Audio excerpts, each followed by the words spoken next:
Shalom. Shalom. Saudara, kita tentu sering mendengar, bahkan beranggapan bahwa berbohong demi kebaikan itu satu hal yang wajar. Betul? Pernah beranggapan seperti itu? Satu hal yang lumrah. Tuhan pasti ngerti kok, saya berbohong untuk kebaikan.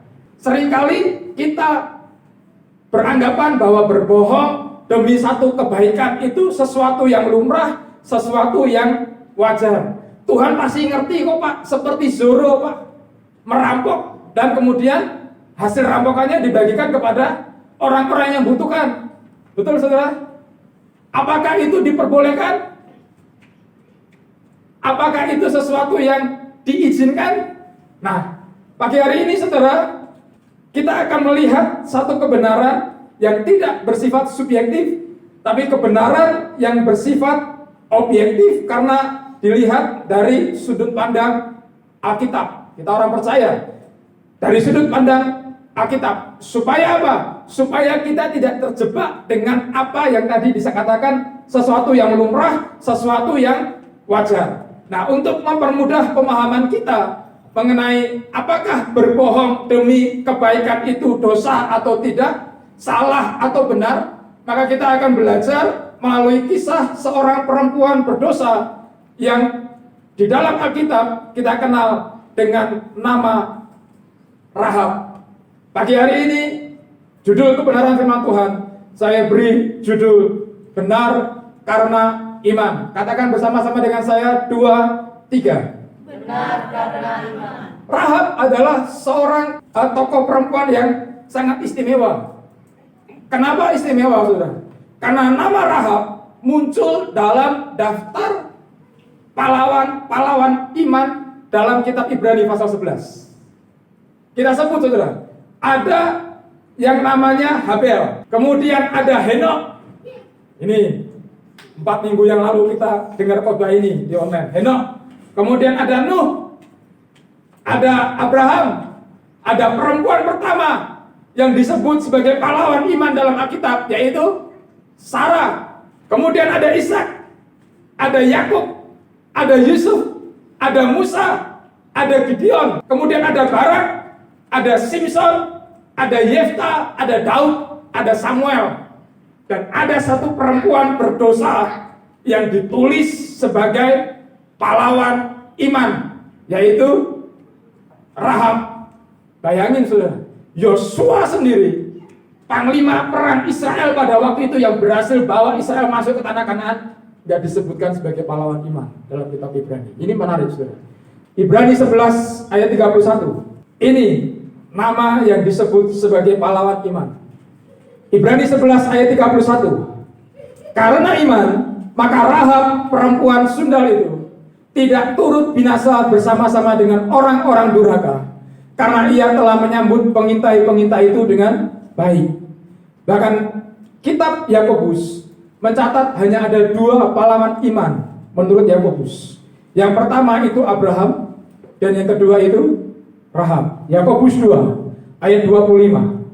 Dan bukankah demikian juga Rahab pelacur itu dibenarkan karena perbuatan-perbuatannya ketika ia menyembunyikan orang-orang yang disuruh itu di dalam rumahnya, lalu menolong mereka lolos melalui jalan yang lain. Saudara, tidak cukup sampai di situ. Bahkan nama Rahab, sang perempuan berdosa itu tadi, sekali lagi dicatat di dalam kitab Perjanjian Baru. Dan ini gak main-main, dicatat di dalam bagian silsilah kelahiran Yesus Kristus. Matius 1 ayat 5 sampai dengan 6. Matius 1 ayat 5 sampai dengan 6. Salmon memperanakan Boas dari Rahab. Boas memperanakan Obed dari Rut. Obed memperanakan Isai. Isai memperanakan Raja Daud. Daud memperanakan Salomo dari istri Usia. Saudara bayangkan, Yesus sang putra Allah, sang juru selamat itu lahir dari keturunan perempuan yang berdosa. Kalau dia adalah Allah, kenapa ambil keturunan dari orang yang berdosa? Perhatikan baik-baik. Saudara, Rahab namanya muncul ini oleh karena pertama kali adanya misi rahasia. Cerita mengenai Rahab ini dimulai dengan dikirimnya 2 orang pengintai oleh siapa? Oleh Yosua. Ada tembok Yeriko.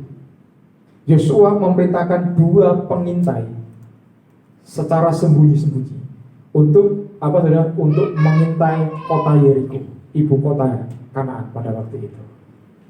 Yosua 2 ayat 1a bagian A katakan, Yosua bin dengan diam-diam melepas dari siting 2 orang pengintai. Katanya, kata Yosua, pergilah amat-amatilah negeri itu dan kota Yeriko. Saudara, pada kisah sebelumnya diceritakan bagaimana Tuhan sudah berjanji kepada Yosua untuk bawa bangsa Israel masuk ke tanah Kanaan. Sebelumnya, saudara. Dan kemudian, saudara, Yosua sadar dan sangat percaya bahwa hal itu akan terjadi. Pertanyaannya, kalau Yosua sudah percaya bahwa Israel akan masuk ke tanah perjanjian, pertanyaan yang harus kita ajukan adalah kenapa Yosua tetap mengirimkan mata-mata masuk ke kota Yeriko? Loh, bukankah Tuhan sudah berjanji? Kalau Tuhan sudah berjanji, pasti Tuhan akan genapi. Dan kalau sudah Tuhan genapi, ngapain kita repot-repot? Yosua bisa saja berpikir seperti itu. Tetapi Yosua tetap percaya bahwa Allah akan membawa ia dan bangsanya masuk ke tanah Kanaan. Tetapi Yosua juga tahu kebenaran firman Allah, bahwa iman tanpa perbuatan pada hakikatnya adalah mati, gak ada fungsinya. Saudara percaya perlindungan Allah, aku percaya dijaga oleh Allah, aku percaya corona tidak akan menembus tubuhku karena aku sudah dimeteraikan oleh Allah. Terus saudara gak memenuhi protokol kesehatan. Nanti giliran kena corona disalahin Tuhan. Loh, bukankah aku sudah berdoa kepada Tuhan dan Tuhan sudah berjanji kepadaku bahwa Tuhan akan menjaga dan memelihara aku, melindungi aku? Bukankah kepada kita juga diberikan satu iman yang harus kita kerjakan melalui perbuatan? Yosua ngerti, saudara, bahwa satu hari nanti pasti orang Israel akan dibawa masuk oleh Tuhan ke dalam tanah Kanaan. Karena Yosua ngerti itulah, maka Yosua menggunakan hikmat yang Tuhan berikan dalam hidupnya. Untuk apa? Untuk mempermudah orang Israel masuk ke dalam tanah Kanaan. Saudara, walaupun Tuhan sudah memberikan janjinya, kita juga harus mengerjakan bagian kita seperti yang dilakukan oleh Yosua. Jumlah pengintai yang dikirimkan oleh Yosua itu 2. Musa mengirimkan 12 pengintai. Musa mengumpulkan semua bangsa yang ada di Israel, mengumpulkan semua suku bangsa itu, lalu berdiri di satu tempat dan kemudian dia menunjuk setiap suku diwakili oleh 1 orang untuk menjadi pengintai. Ini kesalahan Musa yang tidak mau diulangi oleh Yosua. Yosua pada waktu itu salah satu dari 12 pengintai itu bersama dengan Kaleb. Yosua dengan Kaleb bawa kabar bahwa kita akan masuk ke tanah itu karena tanah itu sungguh elok dan sungguh Tuhan memberkati tanah itu dan tanah itu diberikan kepada kita. Tapi Musa lebih mendengar perkataan 10 pengintai yang tidak mengintai kota Yeriko pada waktu itu. Jangan Musa, sebab bangsa itu bangsa yang dihuni oleh 7 suku raksasa. Kita seperti lalat di hadapan mereka. Sekali tapok, habislah bangsa kita.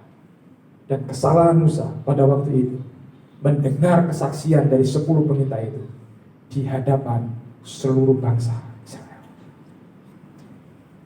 Seluruh bangsa Israel yang tadinya berani ketika mendengar kesaksian 10 pengintai, nyalinya ciut. Dan itu yang tidak mau dilakukan oleh Yosua. Yosua secara sembunyi-sembunyi, dikatakan tadi, secara diam-diam memanggil 2 pengintai masuk ke kota Yeriko. Pulang bawa kabar secara sembunyi-sembunyi, sampaikan kepada saya. Yosua mengirim para pengintai ini secara rahasia. Hal ini juga tidak sama dengan apa yang dilakukan oleh Musa. Saudara, pada waktu 2 pengintai ini masuk ke kota Yeriko. Menarik perhatian saya. Kenapa? Dari sekian rumah, hanya rumah Rahab yang didatangi oleh 2 pengintai. Rumah Rahab, rumah seorang pelacur, didatangi oleh 2 pengintai. Kenapa, saudara? Saya baca, saya belajar. Ada 3 kemungkinan, saudara. Yang pertama, 2 pengintai ini penuh dengan hikmat Tuhan, sehingga dia ngerti tempat mana yang paling aman dan tidak akan dicurigai oleh tentara Yeriko. Kira-kira mana? Rumah pelacur. Mereka datang ke rumah pelacur, tujuannya apa? Supaya tentara-tentara Yeriko itu tidak mencurigai siapa orang asing yang datang ke rumah Rahab. Karena setiap hari memang ada orang asing yang datang ke rumah Rahab. Ini luar biasa.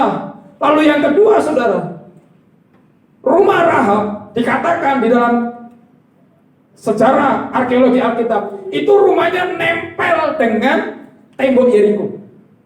Nah, bagi orang-orang yang mengintai itu, lokasi itu paling cepat dijangkau karena lokasinya nempel dengan tembok Yeriko. Dan yang ketiga, saya percaya memang Tuhan pimpin 2 orang ini untuk masuk ke rumah Rahab.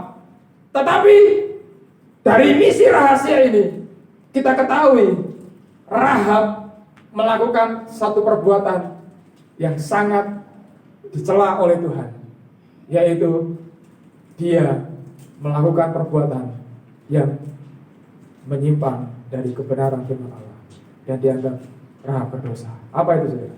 Yosua 2 ayat 1 bagian B. Maka pergilah mereka dan sampailah mereka ke rumah seorang perempuan Sunda yang bernama Rahab, lalu tidur di situ. Kemudian Yosua pasal 2 ayat 2 sampai 3 kita mendapati bahwa misi rahasia 2 pengintai ini ketahuan oleh Raja Yeriko. Singkat cerita, Raja Yeriko mengirimkan pasukannya untuk menangkap 2 pengintai ini. Kemana? Ke rumah Rahab tentunya. Tapi inilah yang terjadi, saudara. Pada waktu 2 tentara-tentara Yeriko ini diminta untuk memeriksa atau menggeledah rumah Rahab, ini yang dilakukan oleh Rahab, ayat 4 sampai dengan ayat yang kelima. Tetapi perempuan itu telah membawa dan menyembunyikan kedua orang itu. Berkatalah ia, yaitu Rahab, memang orang-orang itu telah datang kepadaku, tetapi aku tidak tahu dari mana mereka. Rahab tahu nggak di mana 2 pengintai itu? Tahu nggak, saudara? Tetapi Rahab berkata, tetapi aku tidak tahu dari mana mereka. Dan ketika pintu gerbang hendak ditutup menjelang malam, maka keluarlah orang-orang itu. Aku tidak tahu kemana orang-orang itu pergi. Segeralah kejar mereka. Tentulah kamu dapat menyusul mereka. Saudara, tidak dapat dipungkiri bahwa Rahab telah berbohong kepada utusan Raja Yeriko. Untuk apa? Untuk berusaha melindungi para pengintai tersebut. Saudara setuju dengan perbuatan Rahab? Saudara, perkataan Rahab ini seringkali menjadi sesuatu yang kontroversi. Ada yang berkata setuju dengan apa yang dilakukan oleh Rahab. Sebab kalau Rahab nggak berbohong, Tuhan nggak akan menyatakan kemuliaan bagi Israel. Ada yang berkata apapun yang terjadi, Rahab tetap salah. Dia tidak boleh berbohong. Dengan anggapan Tuhan bisa tolong dengan cara yang lain. Saudara pilih situasi yang mana? Ketika suami atau istri saudara ada dalam posisi salah, saudara diminta oleh pasangan saudara ngomongnya begini, ngomongnya begitu, ngomongnya begini, ngomongnya begitu, supaya aman. Apa yang harus kita lakukan? Hari ini kita mau belajar bohong dalam situasi apapun, dalam kadar apapun, besar kecil. Bohong adalah perbuatan dosa. Tetapi Pak, kenapa Rahab yang berbohong itu bisa masuk dalam jajaran pahlawan-pahlawan iman? Kenapa Pak, perempuan yang berdosa itu, yang sudah berbohong itu, tetap mendapatkan bagian dalam silsilah kelahiran sang juru selamat kita? Ini yang harus kita pelajari. Apakah kebohongan Rahab dibenarkan karena ia melindungi nyawa orang lain. Dan ini dianggap sebagai satu hal yang lumrah. Dan kalau hal ini dianggap sebagai hal yang lumrah, kita juga boleh melakukan atau memiliki prinsip yang penting hasilnya, bukan kepada caranya. Saudara, prinsip yang pertama yang harus kita ketahui, bohong dalam kadar apapun adalah dosa. Ada Keluaran 20 ayat 16, Lukas 18 ayat 20, ada Yohanes 8 ayat 44, ada Efesus 4 ayat 25 mengatakan tidak diizinkan Allah menghendaki manusia untuk berdusta. Bahkan Amsal 12 ayat 20 katakan orang yang dusta bibirnya adalah kekejian bagi Tuhan, tetapi orang yang berlaku setia dikenannya. Saudara, mulai hari ini kita belajar melatih lidah bibir kita, melatih hati kita, melatih pikiran kita. Sekecil apapun, orang yang dusta bibirnya kekejian bagi Allah. Lalu kenapa Pak Rahab bisa masuk dalam pahlawan iman? Dia sudah berbohong. Perhatikan baik-baik. Prinsip yang kedua, Tuhan Maha Kuasa. Seharusnya Rahab pada waktu itu tidak harus berbohong, karena pada waktu dia ngomong jujur pun Tuhan punya kekuasaan yang besar, seperti yang dialami oleh Sadrak, Mesak, dan Abednego di hadapan raja pembesar rakyat pada waktu itu. Ketika diminta untuk menyembah raja, mereka tidak pernah mau menyembah raja. Dia berkata, kami tidak akan pernah menyembah kecuali kepada Allah kami, ya Tuanku Raja. Sekalipun tahu hukumannya adalah perbaraan yang sangat panas. Mereka tahu persis konsekuensi dari kejujuran mereka, tapi mereka tetap mempertahankan kejujuran itu dalam kehidupan mereka. Sehingga ketika mereka masuk dalam perbaraan api, kita semua tahu ada 3 plus 1 orang di dalam tempat itu, saudara. Jadi ada Allah yang melindungi mereka, ada kuasa Allah yang menutup mereka dari panasnya api yang membara 7 kali lipat itu. Sehingga dengan kejujuran mereka membuktikan bahwa Allah punya kuasa untuk menolong umatnya. Sesulit apapun, semustahil apapun perkaranya, Allah punya kuasa untuk memutarbalikkan segala sesuatu yang rumit menjadi sesuatu yang mudah. Saya percaya pada waktu Rahab mengatakan, ya aku ketemu dan aku bercakap-cakap dengan 2 pengintai itu. Tetapi sekarang 2 pengintai itu aku letakkan di sotoh rumahku. Silakan ambil dan silakan hukum mereka. Saya percaya, saudara, ketika Rahab berkata seperti itu, Allah punya kuasa juga untuk menyelamatkan 2 pengintai itu dan tetap mengizinkan Israel masuk ke tanah Kanaan. Karena apa? Dia yang sudah berjanji, dia tidak akan pernah mengingkari. Seringkali kita seolah-olah lebih pintar dibandingkan dengan Allah kita. Enggak, Tuhan, suruh saja Tuhan bisa melakukan perbuatan seperti itu. Walau apapun yang dilakukan oleh suruh, dosa tetaplah dosa. Bohong, kecil apapun itu, tetap dosa. Dan itu kekejian bagi Allah. Saudara, dalam situasi yang sulit yang engkau hadapi, mungkin engkau dipaksa oleh orang lain, mungkin engkau dipaksa oleh keadaan untuk berbohong. Saudara, ingat prinsip ini. Katakan sejujurnya, dan kita serahkan kepada kekuasaan Tuhan. Tuhan yang atur. Sekalipun itu mengancam kehidupan kita, kita percaya seperti Sadrak, Mesak, dan Abednego. Kalau Tuhan tolong mereka, Tuhan pasti tolong kita. Amin. Prinsip yang ketiga, kita selalu percaya selama ada dalam dunia ini, sesulit apapun, selalu ada jalan keluar. Rahab tidak dibenarkan untuk berbohong pada waktu itu, tidak diampuni. Dan nanti kita akan lihat kenapa dia disebut pahlawan iman, bukan oleh karena kebohongan dia. Pada waktu Rahab yang seharusnya berkata jujur, ngomong jujur apa adanya, kita percaya Tuhan pasti punya jalan keluar untuk menyelamatkan 2 orang itu. Saudara, dalam situasi apapun, tetap utamakan saudara jujur. Bahkan kalau boleh naik levelnya lagi, integritas. Agustus ini kita belajar tentang karakter iman. Dan karakter iman yang utama adalah integritas. Apa itu integritas? Saya sudah berulang kali ngomong. Diawasi atau tidak diawasi, ada orang atau tidak ada orang, hidup kita tetap lurus di hadapan Tuhan. Itu sebabnya Alkitab mengatakan, kalau orang-orang seperti ini akan dimusuhi oleh dunia, Tuhan selalu punya cara. Jika kita ada dalam situasi di mana konflik yang membenturkan kita antara prinsip-prinsip Alkitab dengan prinsip-prinsip fakta lahiriah, sebagai orang percaya, saudara harus mengutamakan prinsip Alkitab. Rahab seharusnya tidak berbohong pada waktu itu. Dia ngomong jujur apa adanya. Tuhan pasti tolong hidupnya, hidup keluarganya, hidup dua pengintai itu, dan hidup seluruh bangsa Israel yang ada di depan sungai, di depan Yeriko itu. Saudara, yang kita harus tahu bahwa pencobaan-pencobaan yang kita alami adalah pencobaan-pencobaan yang biasa. Betul, saudara? Betul? Ini yang harus kita pahami dalam kehidupan kita sehari-hari. Ini ayat ini berkata bahwa selalu ada jalan keluar di dalam setiap kesulitan yang kita hadapi.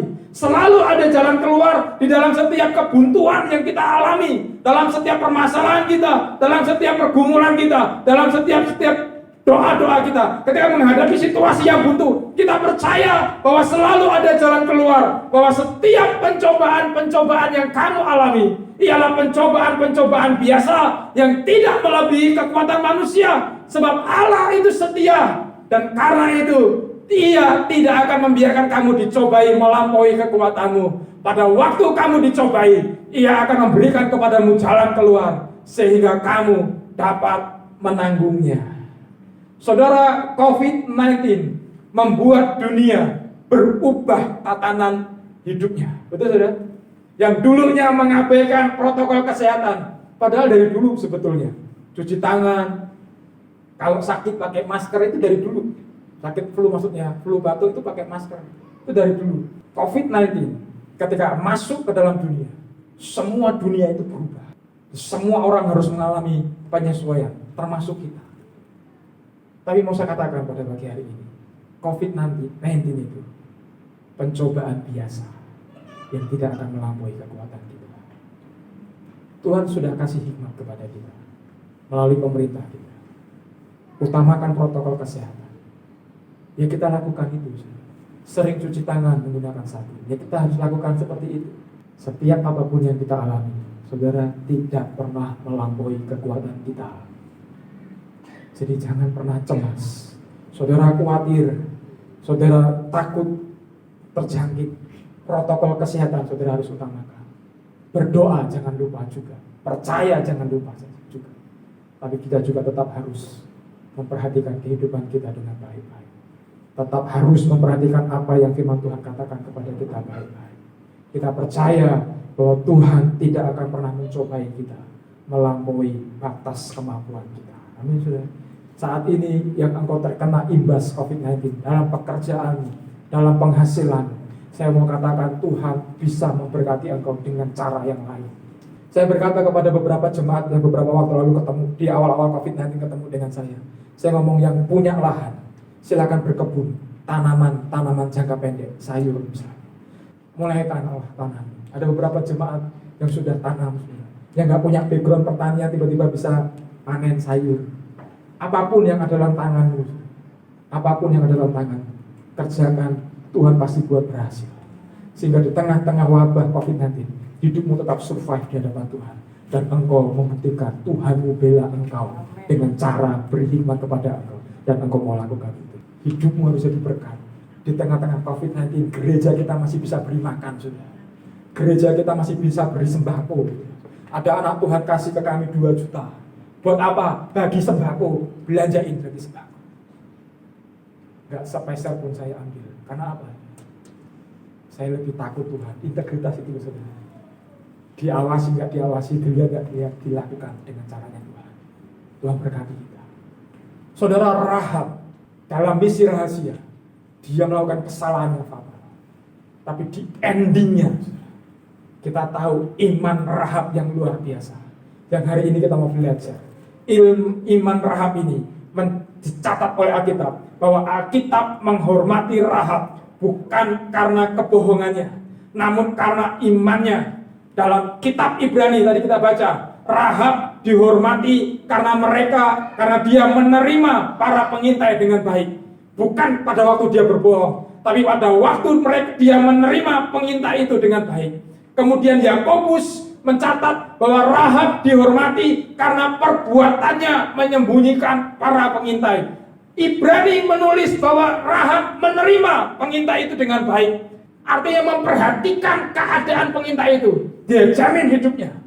Dan Yakobus naik levelnya. Dia mencatat, dia tidak hanya memelihara, tetapi dia menyembunyikan pengintai-pengintai itu.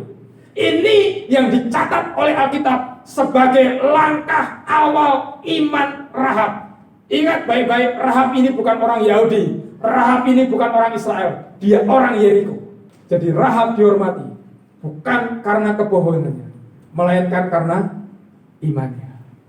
Kita tahu cerita selanjutnya. Rahab selamat dari serangan orang Israel. Tidak hanya Rahab, tapi keluarga besar Rahab selamat dari serangan orang Israel. Caranya gimana? Gak ngerti. Walaupun sudah dikasih tanda, tapi yang namanya perang, saudara, itu kalau perang itu kan gak hanya bicara 10-100 orang, itu ribuan orang. Bahkan orang Israel aja tercatat waktu itu jutaan orang. Dia bertempur melawan orang Yeriko. Jutaan orang bisa nebas, bisa panah orang yang gak salah, yaitu keluarga Rahab. Caranya gimana? Tuhan sendiri yang punya cara. Saya nggak tahu. Iman seperti apakah yang harus kita miliki? Seperti yang dimiliki oleh Rahab. Yosua 2 ayat 8 sampai 9 bagian A. Perhatikan baik-baik firman Tuhan ini. Tetapi sebelum kedua orang itu tidur, naiklah perempuan itu mendapatkan mereka di atas soto dan berkata kepada orang-orang itu, garis bawah ini, aku tahu. Perhatikan frase yang dikatakan oleh Rahab, aku tahu. Ada 4 hal yang saya catat. Yang pertama, kata aku tahu ini menggambarkan bahwa Rahab punya satu keyakinan akan tujuan Allah mengirim 2 pengintai itu ke dalam rumahnya. Salah satu tujuan Allah untuk bawa orang Israel keluar dari tanah Mesir adalah untuk menunjukkan siapa Israel dan siapa Allah Israel di hadapan semua bangsa. Itu kitab Keluaran, saudara, dan kitab Ulangan. Allah ingin tunjukkan siapa Israel itu sendiri dan siapa Allah yang menyertai Israel. Jadi pada waktu 2 pengintai ini masuk ke rumah Rahab, Rahab mengerti betul siapa 2 pengintai ini dan siapa di balik 2 pengintai ini. 2 pengintai ini adalah orang Israel, orang atau bangsa yang dipilih oleh Tuhan. Yang kedua, Rahab ngerti betul, dia punya satu keyakinan, ada sosok yang penuh kuasa di balik pengiriman 2 pengintai ini. Bukan Yosua, tetapi Rahab pakai kalimat berikutnya, sudah. Dia pakai bahasa Ibraninya itu YHWH. YHWH itu hanya disematkan kepada nama Allah Israel. Dia ngerti siapa yang diutus oleh Tuhan dan siapa yang berhadapan dengan dia. Sekalipun dia adalah orang Yeriko, dia katakan, aku tahu. Aku tahu. Itu sebabnya dengan langkah iman dia menyembunyikan 2 pengintai itu. Dan akibatnya kita tahu, Rahab beserta keluarganya selamat dari serangan orang Israel. Saudara, ini sesuatu keyakinan yang kuat. Sebagai orang percaya kita punya visi ke depan. Untuk apa aku jadi orang Kristen? Untuk apa aku mengikuti Allah yang hidup itu? Ada satu keyakinan yang harus kita pegang teguh, dan itu tidak akan melunturkan iman kita. Aku tahu Allahku akan membawaku kepada suatu kemenangan demi kemenangan yang baru. Itu harus kita alami. Amin, saudara. Ada satu kesaksian. Kami berdoa, anaknya susah bicara, saudara, lambat bicara. Saya nggak pernah ketemu anak itu. Dan kemudian pada waktu anak itu masuk ke rumah, dan kemudian saya ketemu dengan anak ini, saya ngomong sama istri saya, ini anak nggak bisa bicara ya. Padahal saya belum kenal, saudara. Bukan nggak bisa bicara, agak lambat bicara. Lalu saya ngomong sama istri saya, ini anak nggak bisa lambat bicara bukan karena sakit sebetulnya, tapi ada sesuatu yang harus dibereskan. Akhirnya saya ditarik oleh istri saya, orang tuanya sudah nunggu kami berdua di belakang rumah. Cerita. Lalu pada waktu cerita, tiba-tiba saja sudah Tuhan atur bibir saya untuk berkata, anakmu akan bisa berbicara pada waktu kami selesai berdoa dan Tuhan nyatakan kemuliaannya di rumahmu, sehingga apa yang ada dalam rumahmu itu pergi, anakmu bisa langsung bicara. Dan terpujilah nama Tuhan, terjadi seperti itu. Saudara, sebagai orang beriman, orang percaya, harus punya satu keyakinan yang tidak bisa tergoyahkan akan Allah kita. Sekalipun hidup kita susah, tapi kita tahu Allah tidak akan mempersulit kehidupan kita. Itu satu keyakinan yang tidak boleh dirubah. Rahab tahu siapa yang datang ke rumahnya. Bukan pelanggan, bukan calon pelanggan, tapi ada kuasa yang besar yang melingkupi dua orang ini. Dan aku ikut dua orang ini supaya selamat. Yang kedua, saudara, ada satu keyakinan akan kuasa Allah. Yosua 2 ayat 10. Sebab, ini kata Rahab, sebab kami mendengar bahwa Tuhan telah mengeringkan air laut Teberau di depan kamu ketika kamu berjalan keluar dari Mesir, dan apa yang kamu lakukan kepada kedua raja orang-orang Amori yang di seberang sungai Yordan itu, yakni kepada Sihon dan Og yang telah kamu tumpas. Orang Yeriko menyaksikan Sihon dan Og ini dibantai oleh orang Israel. Jadi orang Yeriko sudah tahu kekuatan apa di balik bangsa Israel. Sehingga Alkitab juga mencatat bahwa mereka itu gemetar dengan bangsa Israel. Rahab tahu persis ada Allah yang penuh kuasa yang menjaga Israel dibandingkan dengan dewa-dewa lain yang menjaga bangsa-bangsa lain juga. Itu yang menarik hati Rahab untuk apa?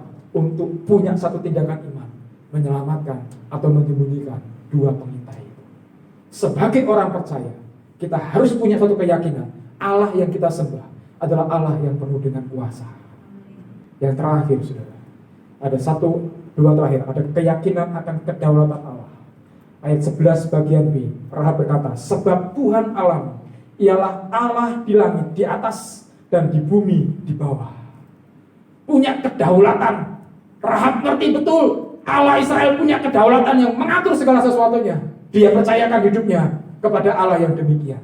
Dan yang terakhir, Rahab berkeyakinan akan ada belas kasih daripada Allah yang penuh kuasa itu tadi. Ayat 12 sampai 13. Maka sekarang bersumpahlah kiranya demi Tuhan bahwa karena aku telah berlaku ramah terhadapmu, kamu juga akan berlaku ramah terhadap kaum keluargaku.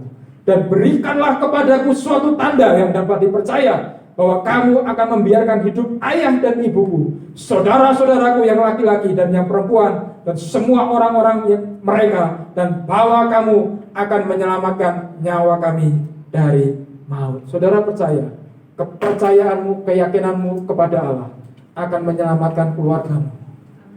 Seperti Rahab, keyakinan kita kepada Allah akan menyelamatkan seluruh keluarga kita. Pemain musik saya undang untuk maju ke depan. Saudara, Allah kita bukan Allah yang hanya bekerja pada zaman sejarah saja, enggak. Tetapi Dia adalah Allah yang selalu bergerak bersama dengan orang-orang percaya, bersama dengan orang-orang yang beriman kepadanya. Hari ini ambil keputusan seperti yang Rahab lakukan. Percaya, beriman, ikut Allah yang punya kedaulatan itu. Maka hidupmu, hidup keluargamu akan dijamin oleh Allah. Siapkan hati kita untuk kita akan masuk dalam perjamuan kudus. Saudara yang sudah menerima roti dengan anggur, saudara boleh mempersiapkan dua elemen ini.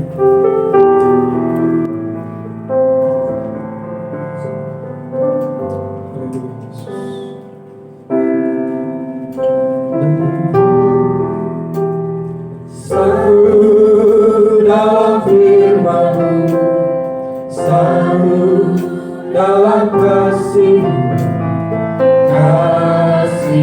Tuhan, tubuh dan darah-Mu yang menyatukan aku dengan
setiap kepala rumah tangga yang hari ini di dalam ibadah online akan menjadi pelayan Tuhan di dalam sakramen perjamuan kudus ini. Layakkan kami Tuhan untuk kami menjadi pelayan-pelayan.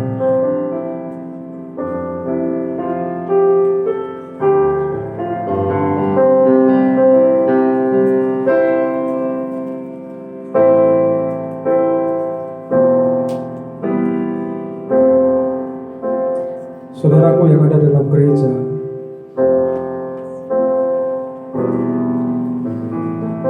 sebetulnya kita sudah bisa memulai ibadah bersama itu tanggal 5 Juli 2020. Tapi waktu itu, tepatnya di tanggal 2, saya berdoa kepada Tuhan. Saya minta waktu yang tepat. Sebab pada waktu saya berdoa, Tuhan izinkan wajah-wajah saudara yang saya layani di gereja ini terlintas di depan saya. Saya sebut namamu satu persatu di hadapan Tuhan.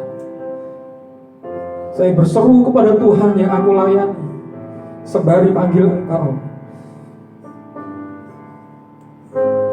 Di hadapan Tuhan saya berkata, Tuhan, nama ini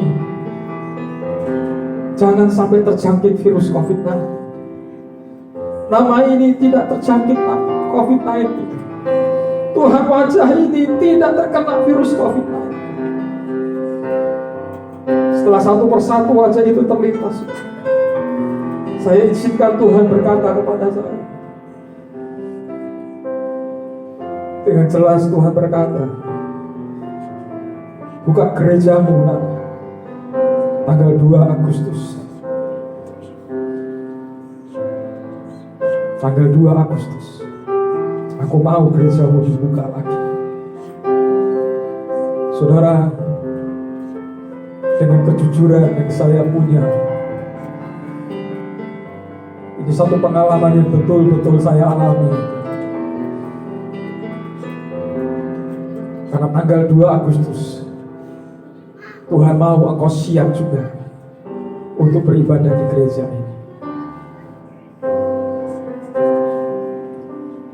Dan bersyukur kepada Tuhan di tanggal ini juga kita bisa memulai ibadah disertai dengan perjamuan kudus. Saya percaya kepada Tuhan, perjamuan kudus kali ini akan sangat mentahirkan hidupmu, akan sangat mengkhususkan hidupmu bagi Tuhan, sehingga engkau tidak perlu khawatir lagi untuk engkau beraktivitas. Sembari engkau berjaga-jaga, Tuhan juga akan berjaga-jaga bagi engkau. Mari angkat roti dengan tangan kanan kita, lebih tinggi daripada kepala kita, sebab tubuhnya agung dan mulia.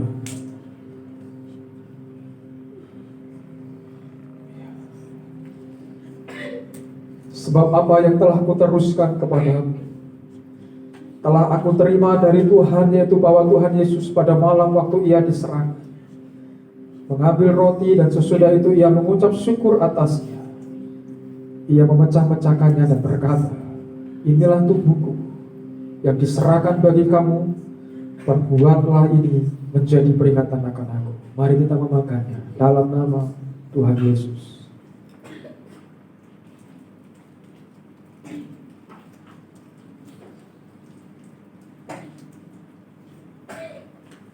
Kita angkat cawan anggur dengan tangan kanan kita, lebih tinggi daripada kepala kita.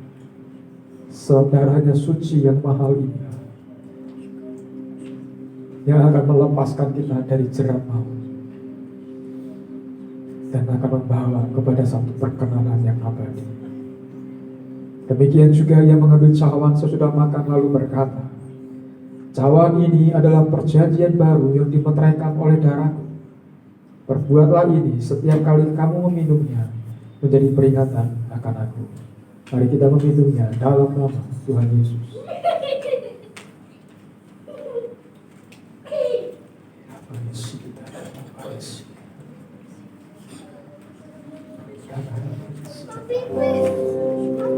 Seperti yang hamba dengar dari Engkau sendiri Tuhan, bahwa hari ini adalah hari yang baik untuk kami memulai ibadah bersama. Engkau tahirkan kami, Engkau meteraikan kami dengan darah perjanjian yang baru melalui perjamuan kudus. Kami mengucap syukur atasnya.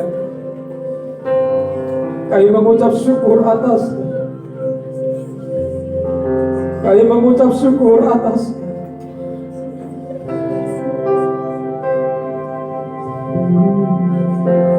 Hari ini adalah hari yang baik.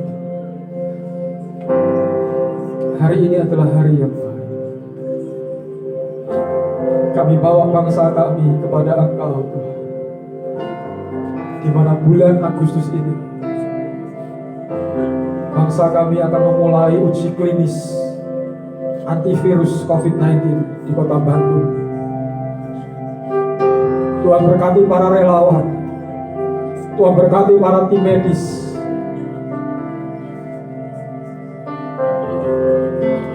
Tuhan berkati tim laboratorium, sehingga melalui uji klinis ini bangsa kami masuk kepada fase baru, yaitu peluncuran antivirus COVID-19.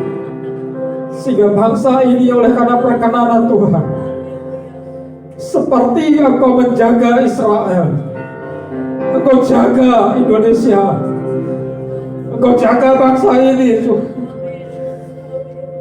Sehingga virus ini segera teratasi atas bangsa ini, juga atas seluruh dunia yang hari ini bergerak bersama-sama untuk menemukan formula antivirus COVID-19. Kami percaya Tuhan, apa yang kami alami tidak pernah melebihi kekuatan kami. Hanya saja Tuhan, kami tahu kami lemah. Kami perlu Engkau, seperti Rahab perlu Tuhan. Kami perlu Allah menyelamatkan kami. Terima kasih Tuhan. Terima kasih. Kau berkati ibadah kami pagi hari ini, baik ibadah yang ada di gereja Pintu Anugerah maupun ibadah yang akan disiarkan di channel YouTube GSCA Pintu Anugerah. Engkau berkati setiap pulau-pulau yang mengikuti ibadah online gereja ini.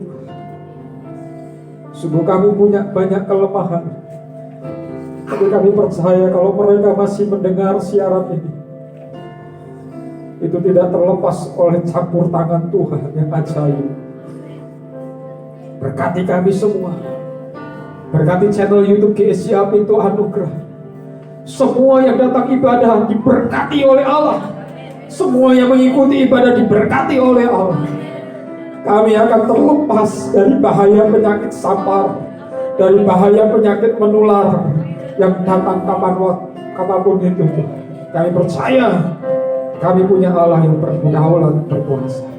Kami mengangkat kedua tangan kami, mengarahkan hati kami, sebab kami percaya hari ini adalah hari yang baik untuk kami terima berkat dari Tuhan. Saudaraku, pulanglah dengan membawa berkat segala yang terbaik yang berasal dari kerajaan surga. Jikalau engkau baik-baik mendengarkan firman Tuhan, engkau tekun, engkau setia, Allah jadi gembala agungmu, Allah jadi sumber berkatmu, Allah menjadi sumber pertolonganmu. Berkat ini engkau terima bersama-sama dengan berkat damai sejahtera daripada Allah Bapa, kasih sayang daripada Yesus Kristus, penyertaan pengiburan daripada Roh Kudus menyertai kita segalanya, mulai hari ini sampai selama-lamanya. Haleluya. Amin. Amin. Tuhan Yesus memberkati. Shalom. Selamat hari Minggu.